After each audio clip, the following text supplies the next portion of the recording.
Hello and welcome, everyone. Thank you for joining us this evening for our student loan workshop.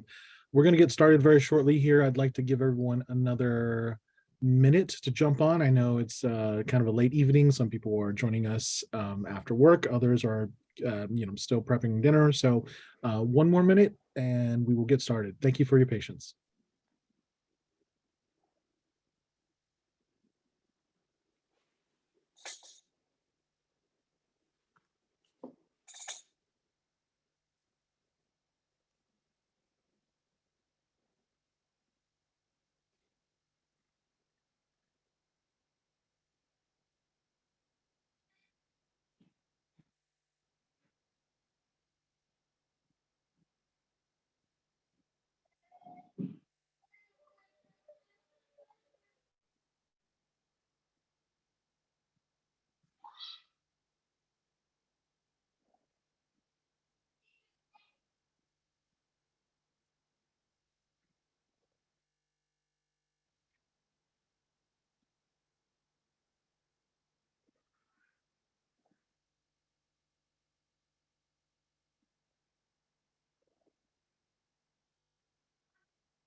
Okay, hello again and welcome everyone to our student loan workshop webinar. My name is Cooley. I am the Targeted Outreach Director for the Department of Financial Protection and Innovation. We have a fantastic webinar for you today. First, I want to introduce some of my panelists. Selena.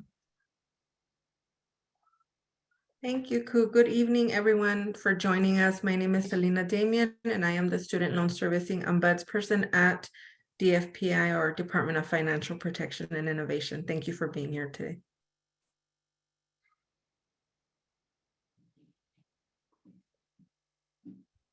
Hello, everyone. My name is Aisa Canchola Bañez. I am a Senior Advisor for Policy and Strategy with the Student Borrower Protection Center. We are a nonprofit organization. We do policy and advocacy, all aimed at alleviating the burden of student loan debt. Great to be with you all. And good evening, everyone. My name is Sara Boabipsa, and I am the West Advocacy Manager for Young Invincibles. And we are a national nonprofit advocacy organization focusing on young adult issues. It's a pleasure to be here with all of you. Okay, thank you very much again, everyone. Let's go ahead and jump right into it. There's a lot of great content. First, I do want to provide a little bit of a disclaimer. This webinar is being recorded. Your microphone and video and chat has been disabled. However, if you do have any questions, please submit it through the Zoom's Q&A feature function. My panelist team here will be answering questions throughout the Zoom webinar, but we also have a dedicated Q&A session at the very end where we'll also be answering questions. Also, all the information presented in this webinar is accurate as of this date. We spent a lot of time going through the webinar slides and reviewing all the content. We want to make sure it is the most up-to-date information for you. And of course, things may change later on, but as of right now, this is the most up-to-date information. With that, I'd like to thank Assemblymember Miguel Santiago for helping us put together this webinar. Assemblymember Santiago. Hi, how are you? And thank you for everybody for being on today. We're extremely excited about our partners, NextGen, the Campaign for California Borrowers' Rights, the Department of Financial Protection and Innovation, and everyone else who's helped us to put this together, my team. So thank you very much. A big round of applause to everyone.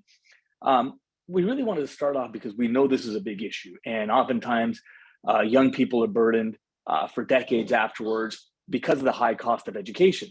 And we wanted to really put this together. Now, we're hoping we'd have a little bit better news as we see now at the federal level. The Biden administration's attempt to cancel student debt has been halted by the courts, but that has not stopped us in California from doing our work to try to minimize the student debt. And while that may take weeks to months to settle to the courts, there has been an attempt and we've played some role in it. We passed a resolution here in the state of California that urged the Biden administration to cancel student debt. That's one that I had authored along with some of our colleagues a year or so ago, there had been another authored by Senator Allen who had urged a similar outcome. Now, what the other things that we've done in the state of California had made community college free through AB 19 and AB 2, and that was an attempt to make education free. And we will continue to fight to make the CSU free. We've introduced that for a number of years, and we'll continue to do that. Now, some of these fights will take a long time, but that's what was said when we did free community college. And today we have free community college across the state of California. So we intend to continue to make education free while we're tackling down the debt. Well, it's also important to know that there has been Cal Grant reform in the state of California, and that will help to ease some of the student burden because more financial aid will be available. Likewise, we have expanded and increased the middle class scholarship, which will help buy down some of the cost of education. Hopefully, students get out with less debt. And we've done some other reforms to help do that. What we want to make sure today is that you find out what the latest information is. We want to also make sure that you dig into some of the programs that the state of California has, whether it's Cal Grant reform, middle class scholarship, or free community college. And we want to also make sure that you tap into the public service loan forgiveness plan. And also importantly is that you don't become a victim to some of the scams that are happening around student debt. And we hear it all the time. We will get emails in our office about agencies reaching out, asking for social security number because there is a new program on student debt forgiveness. So we want to make sure that programs that are made up with a fraudulent intent are not something that you are captured by. So I want to thank everyone here again who has joined us. Please spread the word; it's important. And to my team, again, Next Gen to California, to Campaign for California Borrowers' Rights, to the Department of Financial Protection Innovation, and to all the great panelists who were introduced earlier. Thank you very much. And thank you, Assemblymember Santiago, for helping us put this together. With that, I'd like to pass it off to Sarah. Thank you, Ku. Hi, everyone. My name is Sara again. I would just like to give you a brief introduction into the Campaign for California Borrowers' Rights. We have the privilege and honor of hosting this webinar today with the Department of Financial Protection and Innovation. And just a little bit about the campaign. We are a statewide coalition made up of over 70 organizations of students, higher education advocates, and borrower protection organizations. I represent Young Invincibles, and we are one of the organizations that are leading the campaign. With me here today is my colleague Aisa, representing the Student Borrower Protection Center. We also have the Student Debt Crisis Center, Next Gen California, and Consumer Reports co-leading this work. Right back to you, Ku. Thank you, Sarah. I'm going to hand it off to Selena to get started on our other slides. Yeah. Okay, well, first of all, just a little bit about DFPI and who we are. DFPI is California's Consumer Protection Agency. Under the California Consumer Protection Law, DFPI was granted expanded authority to oversee previously unregulated providers of financial services, including debt collectors, debt relief companies, credit reporting agencies, and student loan servicers. We license and examine these companies to ensure compliance, and this includes student loan servicers. We accept and investigate consumer complaints. We take legal actions when these companies are not in compliance. We conduct education and outreach to enhance consumer awareness and to protect consumers from fraud and abuse. Next, please. So what are the numbers? How much student debt we have in California? There are 4 million Californians that owe $156 billion in federal and private student loan debt. Most of that is federal. 35 to 49-year-olds owe the most debt on average, and the average debt load of a California borrower is $37,000. Student loan debt disproportionately impacts people of color, and prior to the COVID-19 pandemic, approximately 500,000 borrowers were behind on paying their student loans. In the United States, student loan debt is now the second highest consumer debt category, totaling nearly $2 trillion. Next, please. So borrowers do have rights on the federal level. These are determined by the Higher Education Act of 1965 and are provided by the federal government. However, these protections have not been enough. In 2019, California introduced a California Student Borrower Bill of Rights, or Assembly Bill 376. The Student Borrower Bill of Rights applies to student loan servicers doing business in California, including state licensed servicers, as well as banks doing servicing. This Borrower Bill of Rights applies to borrowers with both federal and private loans, which is different than those protections on the federal level.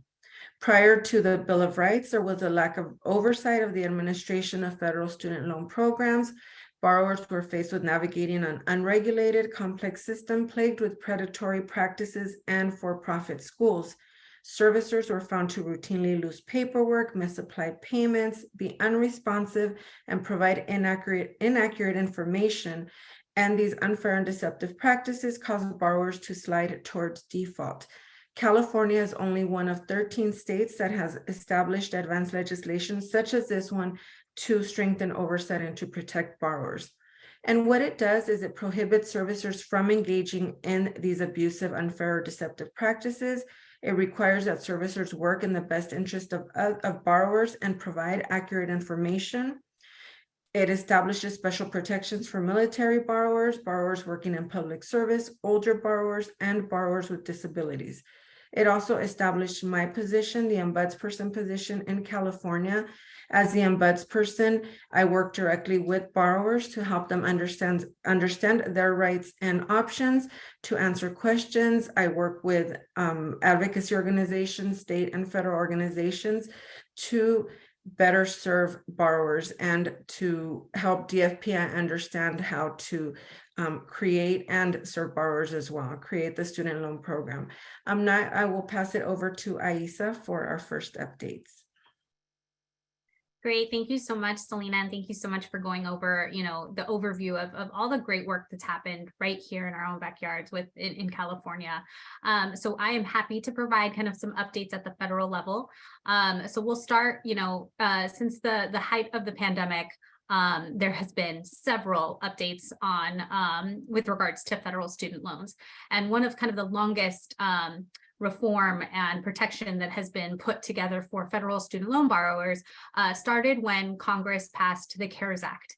This was legislation that was passed, at the beginning of the pandemic, which essentially established a pause on all federal student loan payments and set interest at 0% for all eligible federal student loans. These include borrowers with direct loans and loans owned by the Department of Education. In addition, during this time, servicers have also been required to report to credit reporting agencies as if borrowers were continuing to make regularly scheduled payments. And any loan in delinquency, as a result, has not been reported over the course of this payment pause time. So it is very important. This payment pause extension is currently scheduled to expire on December 31st of 2022. We are currently working to extend that protection just due to the ongoing economic challenges as a result of the pandemic. But as of right now, the Department of Education, as well as the Biden administration, have told borrowers, to begin preparing for payments to restart as of January of 2023. Next slide, please. Additionally, the administration also announced the availability of a one-time account adjustment for individuals who are on income-driven repayment qualifying, or who have been making income-driven repayment qualifying payments, So these are folks who are enrolled in one of the vast array of income-driven repayment plans that usually tie your repayment to your income every year, and would apply to any direct loan or federally held FFEL loan. These loans are under the Federal Family Education Loan Program. They tend to be older loans, but this is a really great opportunity for folks to get credit for payments, as Selena had said before, for a long time servicing failures and malpractice. A lot of folks were forced to navigate various hurdles with their own servicers to get information on income-driven repayment plans or how to enroll in one and even stay in one from year to year. So this program is really a great opportunity for folks who've been paying and doing everything right on their student loans for years to make sure that they get credit for all of those payments that they've made towards forgiveness. So under this announcement, borrowers will have the chance to receive credit towards income-driven repayment forgiveness as well as public service loan forgiveness. This would apply to any months where a borrower made payments regardless of the type of repayment plan that they're in. They will also get credit towards forgiveness for 12 or more months of consecutive forbearance or 36 or more months of cumulative forbearance. So forbearance was a very common, is a common servicing practice where instead of borrowers who were trying to just get enrolled in a repayment plan that would tie their repayment amount to their income, instead servicers were putting them into long-term forbearance where they weren't paying as much, but they also weren't earning credit towards forgiveness. So under this plan as well, borrowers would also get credits for months spent in deferment prior to 2013. And so just to give some insight into kind of how impactful this will be, estimates by the Federal Student Aid, this is the kind of student loan related part of the Department of Education. They estimate that these changes will result in immediate debt cancellation for at least 40,000 borrowers under the Public Service Loan Forgiveness Program alone, and several thousand borrowers with older loans under the income-driven repayment plans. And so more than 3.6 million borrowers will also receive at least 3 years of additional credit towards IDR forgiveness. Why this matters? These are two programs that could provide you unlimited amount of cancellation. So not, it could wipe out the remainder of your balance, regardless of, how much you have remaining. So this is a huge opportunity. And so we're really making sure that folks are aware of this and are able to get credit that they have deserved through repayment. And so with that, I will pass it back to Selena to go over the public service loan forgiveness a little bit more. Thank you, Aisa. So before I jump into PSLF, I'm going to talk about types of loans quickly.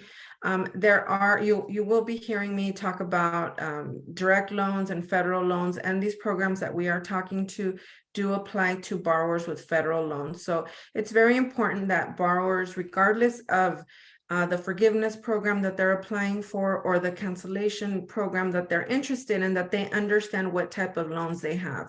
This is going to be step one for everyone really trying to understand their options. First of all, let's talk about federal loans. So currently the federal loans that are being distributed or dispersed to students are direct loans. These are loans with fixed interest rates. There are two types of direct loans. There are subsidized loans and unsubsidized loans. The difference between these two is that subsidized loans is where the government pays the interest while the borrower is in school. The borrower does not start to accrue interest until the borrower leaves school. Unsubsidized loans are where the borrower pays all the interest from the time of disbursement. So these loans add the accrued interest to the loan balance, increasing the size and ultimate cost of the loans. So it's very important to understand the difference between those. Unsubsidized, you're accruing interest from day one. Then you have your direct plus loans. These are loans that also have fixed interest rates. They are unsubsidized and they carry origination fees. A credit check is required for these type of direct plus loans. And you have two types. You have your plus grad loans, which are available to students pursuing graduate or professional degrees. And then you have your plus parent loans, which are available to parents of undergrad students. You also have your direct consolidation loans. These are not loans that are dispersed to students, but if a student has, a borrower has a mix of maybe direct, a subsidized, direct plus or plus grad, or just a mix of loans, they're able to consolidate these loans into one loan, one single loan with one single servicer with a fixed interest rate. There is no cost to the borrower to consolidate, but it may increase the total balance of the loan as it is similar to refinancing. So there are only certain times when a borrower should consolidate, and they should really just look at the terms carefully and what they will be paying in the long run. And then you also have your FFEL loans. These are the federal family education loans. These are subsidized loans that are made by private lenders and insured by the government. These were discontinued in 2010. You also have your Perkins loans. These are subsidized loans available to undergrad students, and these were provided directly from the schools. These were discontinued in 2017. However, even though they've been discontinued, the reason that we mention them, it's important for people to understand, is there are still many borrowers that hold these loans, especially when understanding what your options are with PSLF and other cancellation programs. It's just important to know what type of loans you have. So these are, you'll have your direct loans that are all, your lender is the Department of Education. They're funded and owned by them, and then you'll have some borrowers will still have these FFEL and Perkins loans that are backed by the Department of Education, but made by the private lender or a private school. Next, please. Then you have your private loans. These are loans that are made by a lender such as a bank, credit union, state agency, or a school. These are not funded or subsidized by the federal government. These loans do not offer flexible repayment terms and forgiveness options provided to borrowers with federal student loans. They often require an established credit record and a cosigner. And it's also very important to know that once you refinance into a private loan, because every borrower with the federal loan has that option, once you refinance your loans into a private loan, you cannot revert back to a federal loan to obtain benefits or apply for certain programs. So it's just very important that you understand the terms and understand really what your long-term goals are. And if you are, if you're going to refinance into a private loan, then you're basically stuck with that private loan and that lender. But everyone's situation is different. So just very important that you understand that before you opt out of the federal loans. Next, please. And then these are some of the current federal servicers. Mohila is the Public Service Loan Forgiveness Servicer, Nelnet, Navient, and Great Lakes. Some of the private servicers, Navient, again, they do service some private loans as well. SoFi, Sallie Mae, Wells Fargo, Discover, a lot of credit unions as well. So these are considered private servicers. The federal servicers, they are different than the lender. So it's very important also that borrowers understand that. These servicers are contracted by Department of Education to help borrowers with their loans, make the payments, collect payments, keep account histories. So they don't own the loan, it's Department of Education, but these servicers are the borrower's federal main point of contact. Next, please. So now I'm going to talk to you about the Public Service Loan Forgiveness Program. You may have heard a lot about this program. So what is it about? It's a program that was created in 2007 to encourage individuals to enter and remain in public service where they may earn less than those in private service. Under PSLF, student loan forgiveness is granted after satisfying certain criteria for 10 years. There is no limit on the amount of forgiveness as long as the borrower meets the requirements. Under PSLF, you have to have the right type of loan, the right type of repayment plan, the right type of employment, and the right number of qualifying payments. Next, please. So the PSLF requirements are that you have to have a federal loan. You must have a direct loan. It can be subsidized or unsubsidized. You can have a direct plus loans. Parent plus loans do qualify, borrowers do have to consolidate those into direct consolidation loans to be able to enroll into an income-driven repayment plan and apply for the program. But Direct Plus loans also qualify. You must be under the correct repayment plan, and an income-driven repayment plan is the best option for PSLF. You must be have the qualifying employment, which is a government organization at any level. It can be federal, state, local, or tribal. It can be public health or private interest legal services, military service. You can be employed by a 501c3 organization. So this is a nonprofit organization, full-time and in any position. Full-time is 30 hours or more, and in any position. So you can be in admin, you can be in legal, you can be in research, maintenance, any position, as long as your employer meets the criteria for a qualifying employer.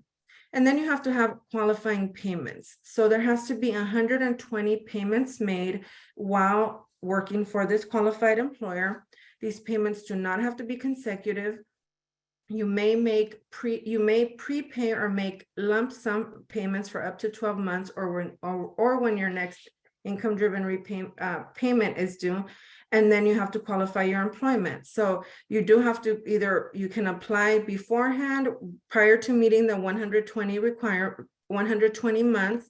You can apply as soon as you become employed, just to start tracking your PSLF, but you do have to be making these qualifying employments. And then at the 120 or 10 years, then the remaining balance will be forgiven.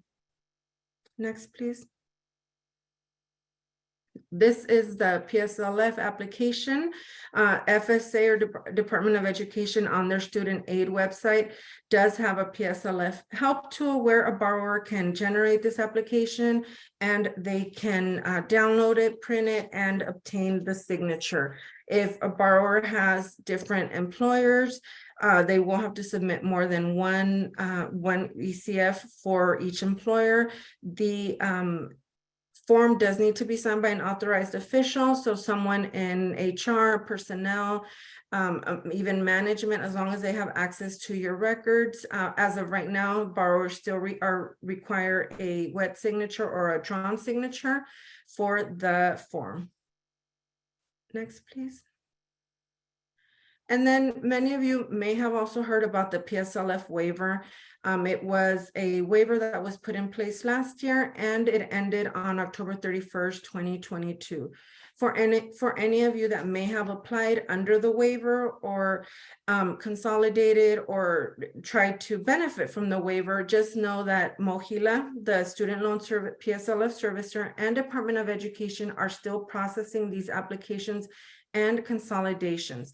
So a borrower that did apply for the program to get retro credit or to receive credit under this IDR waiver that will also apply to PSLF, they will still be seeing updated changes there as we go. So probably through the end of the year, a borrower will be seeing changes and will not receive a final count for several months, just because of the backlog and just so many borrowers really trying to benefit from the waiver. So although they may not qualify you may not qualify for under the PSLF waiver, which ended on the 31st, the program will continue. And then you will still be able to benefit from the IDR adjustment, which Aisa spoke about. And then additionally, Department of Education also announced new changes to the PSLF program, which will go into effect in July of 2023. And it will just simplify the PSLF process. It made some updates, added some qualifying employers, and then also made some changes to forbearance and deferment counts as well. So these are really great long-term changes that still have not went into effect, but we're really looking forward to this because it will make the PSLF program even better for borrowers, simpler. And so hopefully if you are in public service, even if you've only been there 1 or 2 years, you can still go ahead and apply and then work towards this and Yeah, and there's some great changes coming. So now I will pass it back to Aisa to talk about another one of our updates. Thank you. Thank you, Selena. So yes, Selena's absolutely right. You know, there is a host of programs and protections that have been rolled out recently, really intended to help the millions of borrowers who are really just grappling with the crushing burden of student debt that has persisted for way too long. So I am happy to kind of give an overview of where we stand, kind of the current state of play with President Biden's recently announced student debt relief program. As many of you, I'm sure, have heard, so back in August, in recognition of the harmful economic impacts of the student debt crisis, really that has been exacerbated by the pandemic, President Biden announced a broad-based debt cancellation plan that would provide relief to eligible borrowers with federal student loans. Under this program, borrowers would be eligible for up to $20,000 in debt cancellation if they had previously received a Pell Grant to go to college. This applies to undergraduate as well as graduate education, and meet certain income requirements. And then the plan would also cancel $10,000 for borrowers who did not receive a Pell Grant, but also meet the same income requirements. In order to meet the income requirements, eligible borrowers must have earned under $125,000 as an individual or $250,000 as a married couple or head of household in either the 2020 or 2021 tax year. For the majority of borrowers, the department required an application process that would be open until December 31st of 2023.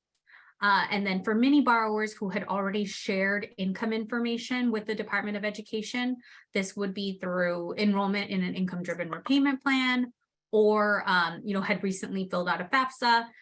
Millions of those folks would be eligible for cancellation on an automatic basis, so without an application.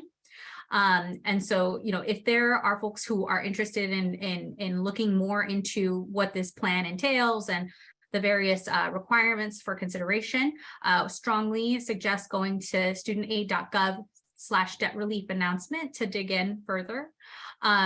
So that was kind of the debt relief aspect. Additionally, the administration had announced kind of an additional extension of this payment pause. So this is what I referred to earlier today, which is currently set to expire on December 31st of this year.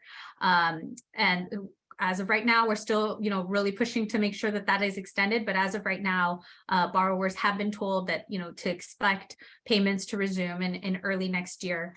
And then the third piece that was also included in this announcement is the announcement of a newly proposed income-driven repayment plan that would drastically lower monthly payments. So folks that would apply for or that would get into this plan would be expected to pay no more than 5% of their discretionary income per month. So I will say, this IDR plan in particular, we're very, very excited to hear more. At this point, it's a proposal. We still need to hear more from the administration and more specifics. But once this is rolled out, it will be a significant game changer for folks who are struggling to keep up with their monthly payments, and will provide folks the ability to kind of make those much more affordable from a month-to-month perspective, and get on the path of cancellation over 20 or 25 years. Next slide, please. So as Assemblyman Santiago had mentioned earlier, it is unfortunate that, late last week, we did heard a ruling from a federal judge in Texas, which blocked further implementation of President Biden's debt relief plan. And then earlier today, we saw a similar decision out of the 8th Circuit. So federal judges weighing in on this case. The Department of Justice immediately announced that they are appealing the decision. And in the meantime, unfortunately, the Department of Education has halted accepting new applications for consideration. But, the interest and excitement around this program was truly, historic. In the course of a little over a month, over 26 million applications were submitted to the Department of Education, and 16 million people's applications had been approved and remain only a click away from cancellation. And so while this is, incredibly frustrating, the administration's legal authority is strong, and we are confident that they will find a path forward to getting, the debt relief across the finish line. So wanted to kind of provide that state of play. However, also wanted to flag, there are ways that, to go over what borrowers should know and how borrowers can prepare as we see this kind of waiting pattern for next steps on cancellation. Next slide, please. So what should borrowers do in the meantime? So if you were one of the 26 million folks who already applied, you should have received a confirmation email from the Department of Education. This is your confirmation that your application was received and that you are in the queue for, processing and cancellation, in the queue for consideration for cancellation. Strongly encourage folks to keep this, for your records, and just, to continue to keep an eye on your inbox. The department has announced that they will keep all the applications that were submitted prior to November 10th, which is when the judge issued a ruling out of Texas, that they will keep those applications on file as the DOJ goes through the courts, through the appeals process, et cetera. Unless you heard from the Department of Education for additional information, requesting additional information pertaining to your application, there is nothing further that you need to do, with regards to your application that you submitted. A couple of tips that I always tell folks is to just please make sure that your contact information is up to date. And then there are opportunities to stay up to date on all things debt cancellation by signing up at ed.gov/subscriptions. This is your way of getting all of the, in the moment news on debt cancellation directly from the Department of Education. So you're getting it directly from the source. And so once, this issue is settled in court, all approved applications will be notified via email. So I know one of my colleagues will talk about, the importance of steering clear from scams, and Assemblyman Santiago mentioned, the same caution. But, any person who has submitted an application, the Department of Education will not call you. They will not ask for your FSA ID or any information like that. Expect any and all, correspondence from the Department of Ed to come via email. So it's very important to have an up-to-date and accurate email address so that they can reach you if they need any further information, and or, once your application, or if your application is able to get processed and approved.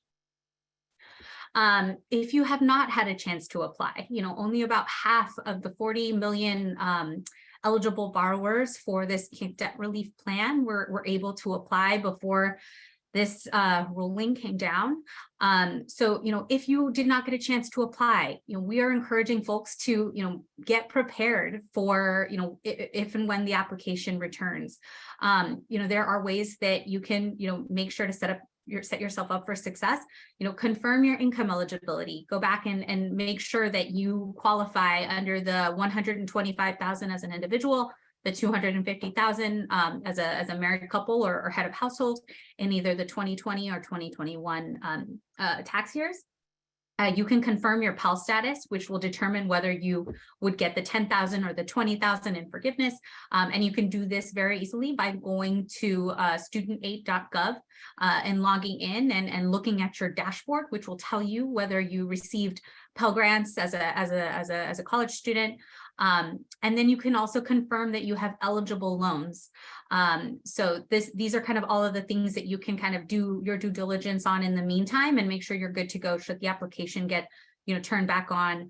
And then there's also, just similar to the advice that I give to folks who've already applied, sign up for updates from Ed and make sure that you are, in the know at all times, and are able to get your application in should this process be turned back on soon. And we are certainly hoping that that's the case.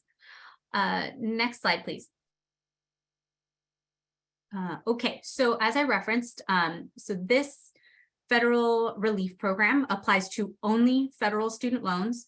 And so here is kind of a helpful guide or cheat sheet to confirm whether or not your loans could be eligible for this program.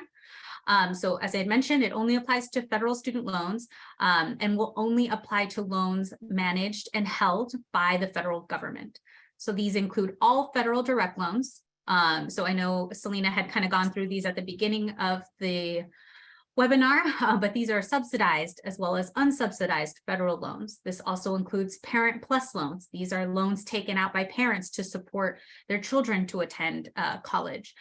It also includes Grad Plus loans. So these are loans taken out for graduate education, as well as direct consolidated loans.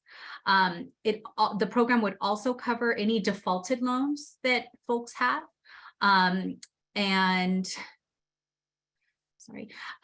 One helpful way, the easiest way that I like to tell folks whether or not they have loans that could be eligible for this relief is that if your loans qualified for a pause during the payment pause through the pandemic, you are likely eligible. You have eligible loans for the Biden debt relief plan.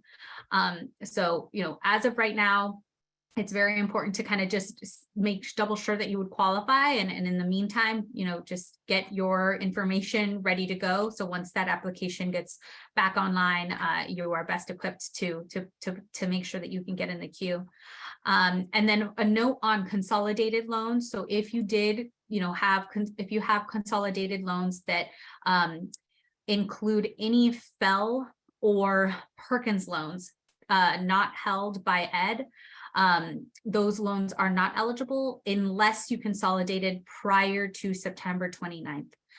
So I know I just threw a lot at you. I'm happy to answer any other questions that folks may have. But before that, I'm happy to turn it over to Q so that we can talk about the importance of being cautious for scams. Thanks, Aisa. I do want to hand off to Sarah to talk about this, but I do want to provide a reminder, everyone. We're coming up to the end of the hour, which means the question and answer session is coming up. Please submit your questions through the Zoom's Q&A feature. We're dedicating about 10 minutes to answering your questions, so please go ahead. Sarah, you want to take the slide? Yes, thank you, Ku. And thank you, Aisa and Selena, for all the helpful information you provided so far. And we just like to kind of briefly go over a few tips and tricks to protect yourself. As the federal government has implemented measures to help borrowers, it has resulted in an increase of fraudulent activity. And we have heard from student loan borrowers that they are receiving contact from scammers. We just want to equip borrowers with some helpful tips so that you all don't fall a victim to fraud. As Aisa had mentioned, the Department of Education is not calling anyone. So if anyone calls you about debt relief or about any of the programs, whether it be PSLF or IDR, just know that the Department of Ed is not calling borrowers. There is nothing that a company can do for you that you can't do for yourself for free. You should not be speaking to any companies that are asking you to pay for any services to help you with student debt relief. Again, there are resources like the DFPI, like Selena, who is the student borrower ombudsperson. Loan servicers in the federal government do not call you. And if you receive any contact, please verify the information and research the company or who is contacting you. And another helpful tip that we would really, really, really like to stress is that is for you to not give your login information or your passwords to anyone that you do not trust, or unless you to anyone who really just don't give your personal login information. And do not subscribe to any monthly service that is offering you help. There is another layer I would like to add to this, which is that as student loan borrowers receive contact from companies that may be trying to scam you, it is really important and helpful to file complaints, especially as it will assist the entities like DFPI, like Federal Student Aid, in identifying patterns that they can then use to bolster consumer protections and to be able to make broad changes. If you would like to submit any complaints, and this does not include only complaints for potential fraud or scams, but any complaints you may have, let's say about your loan servicer, or if you just have general complaints and you need answers or you need assistance, you can do that at the link provided on this page. You'll also receive a recording, I believe, of this webinar, so you can also find this link at a later time. Thanks, Sarah. I'll add a couple of things. You're 100% correct. We are recording the webinar, and the webinar, as well as these slides, will be emailed to everyone who registered for the webinar. So just be a little bit patient, because Zoom takes a little bit of time processing the recording. But by the end of tomorrow, you should have an email with the link to this recording and the slides. And as Sarah was saying, you can email us, or you could submit complaints through the DFPI. That link goes to our complaint portal. It's our complaints form is available in English and Spanish. And it doesn't have to be just about scams and fraud. It can also be about issues you may be experiencing with your student loan servicer. Maybe they're not answering your questions, or you have an issue and they're taking their time on things. Submit a complaint to us. We are, again, we license and regulate student loan servicers, and we can facilitate assistance with your loan servicer. That being said, I do want to plug our webinar that we are hosting Wednesday, on November 16th. It'll be at noon. It is a 1-hour webinar. We are focusing and highlighting student loan scams and frauds. Spending a good time, maybe something like 20-30 minutes, talking about the different student loan scams and fraud out there, what to look out for, and ways to protect yourself.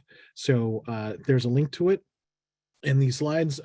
Please go out and register for the webinar. Again, if you can't attend the webinar live, we will always email a link to the webinar recording so you can watch it at your own convenience. With that, looks like we got some great questions that are being submitted into the questions and answers. We are at the Q&A session. And first, I do acknowledge that some of you submitted questions before the webinar, and thank you. I'm going to go ahead and ask some of these questions and have our panelists answer these. Here we go. So first question, I have a federal student loan that I pay each month. It is serviced by Navient. Does it qualify for the Biden-Harris loan forgiveness program? So I can't verify that online or right now on this webinar. However, if you go to federalstudentaid.gov and you log in to your FSA account, there is a dashboard there where you can determine whether or not your loan is a federal student loan or whether or not it is a commercially held FFEL loan, etc.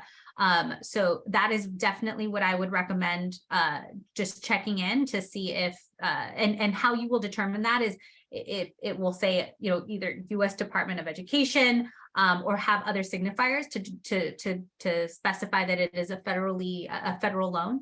But that is the first place I would look, just to make extra sure that it would qualify for the program once we get through the court system and it goes our way. Perfect. Thank you, Aisa. It is very difficult to answer specifics of your questions, but in general, you're right. Go to studentaid.gov, find out more details about your student loan, and you should be able from there figure out whether it'll qualify for the student debt relief. Second question, is student loan forgiveness happening just this one time?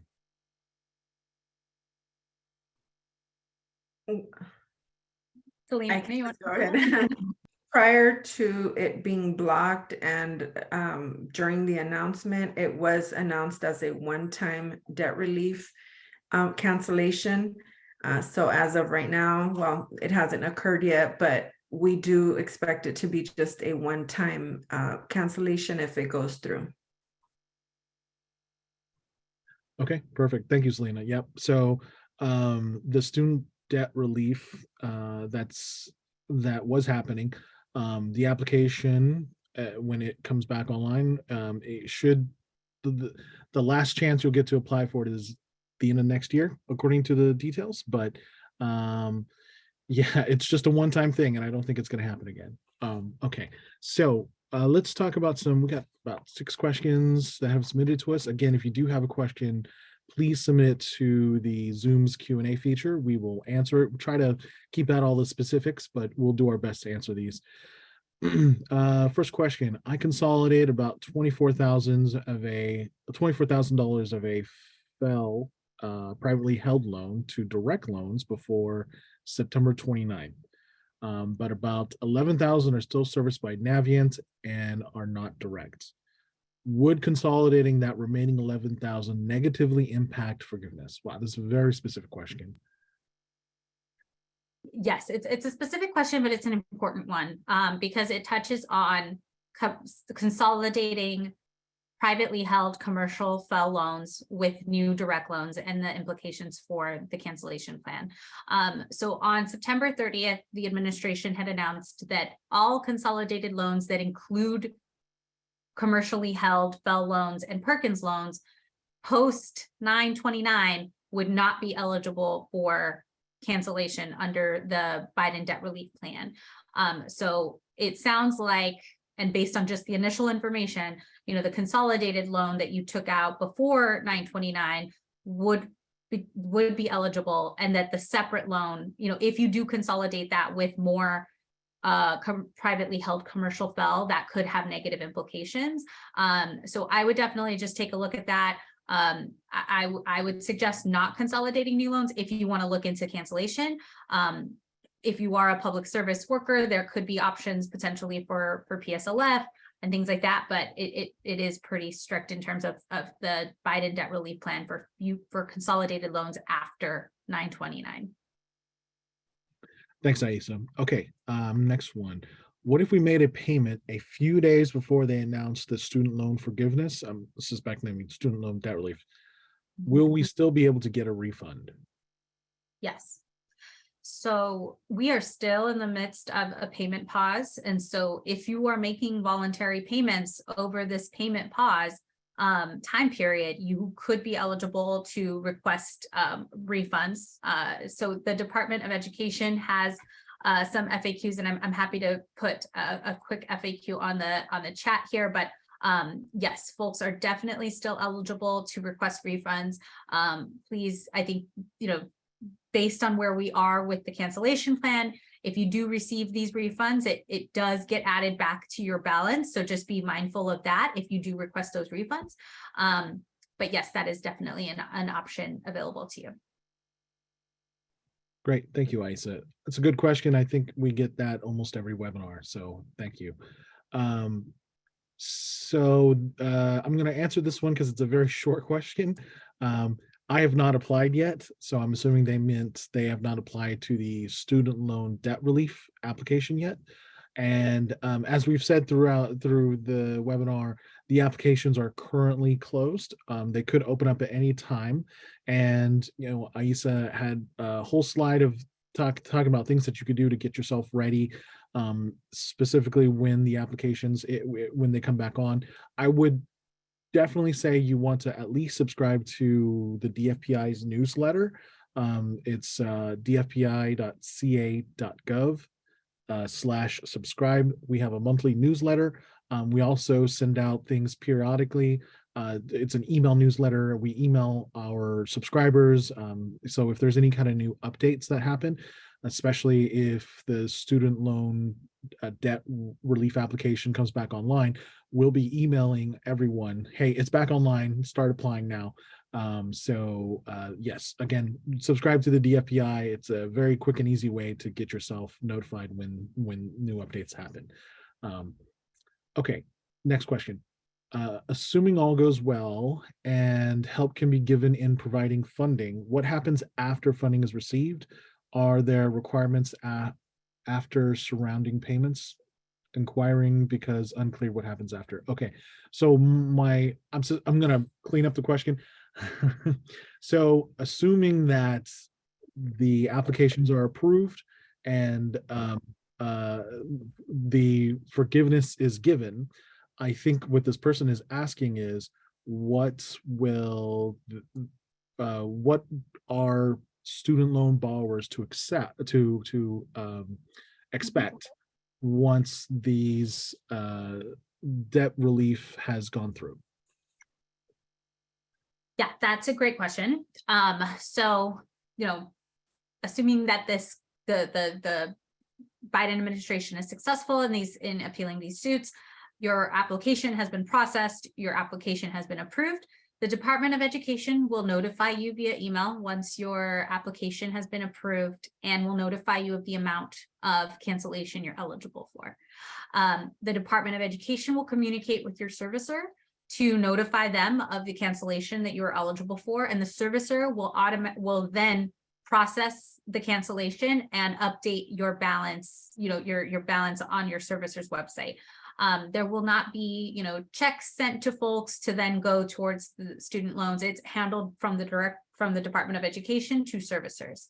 Other kind of broader impacts, the Department of Education, the federal government has specified that this will not be taxable for federal tax purposes. I know there are some states, thankfully not California, but there are some states that are openly talking about taxing this student debt cancellation. We've already heard from state leaders in California that they are planning on making sure that it's not taxable in California. So you will not be expected to pay a tax bill because of this relief. So once you get your application, once the applications are able to be processed, approved, it all happens with the Department of Ed and servicers. So we encourage folks to, once we get to that place, keep an eye on their balance with their servicer's website, and staying up to date in that way. Perfect. Thank you, Aisa. A couple more questions here. So, will there be any provisions for private loans? Unfortunately, this program is only for federal student loans at this time. Okay, great. We do get that question a lot, and yeah, unfortunately, only the federal government can forgive federal loans. Okay, the next question is, may I get a copy of this recording? And the answer is yes. We are recording this webinar. If you registered for the webinar, within the next day, you should be getting an email with a link to the webinar, as well as a link to the slides. Okay, wow, we got through all the questions, and I do have a couple of slides really quickly. I'll go through them very fast. So again, some very important student loan reminders. Again, student loan repayment pause ends at the end of this year. So please make sure to update your contact information with your student loan servicer and studentaid.gov, because they will be sending you out information about your student loan. More specifically, how much you owe, when your payments due, that kind of stuff. Also, if your loan is in default, you want to make sure you stay updated about the Fresh Start program. I believe they're going to be launching it early next year. So I provided a link here in the slides to get more information. And again, we talked about subscribing to the DFPI's newsletter. So please subscribe to our newsletter so that we can deliver you the most updated information. Finally, one more plug. Again, I talked about the DFPI's webinar happening Wednesday, the 16th at noon. Please register for the webinar. Even if you can't attend, at least you could get a link to the webinar recording. We will be talking and focusing a lot on student loan scams and fraud and how to protect yourself and others. And finally, we put together a really great slide, some student borrower resources. We have a web page. The DFPI has a web page which we dedicate a ton of resources for student loan borrowers. So things like upcoming webinars and other events, a lot of information, a lot of contact information for other government agencies, nonprofits, and legal organizations that provide student assistance. So yeah, please check out that website. Also, we have a YouTube channel where we publish all of our webinar recordings. And then here's a bunch of other links for you to get started if you need more assistance or help for your student loan. And finally, there's a email address for Selena Damian, the DFPI student loan ombudsperson. Feel free to contact her if you still have questions or need help. And finally, I want to say thank you and a big special thanks to Assemblymember Miguel Santiago for helping us put this together. And a big special thank you to the panelists who are all great, stayed late and helped provide great information. And also thank you to you for staying and watching. And please take care of yourself and take care of others. Good night. Good night. Thank you, everyone.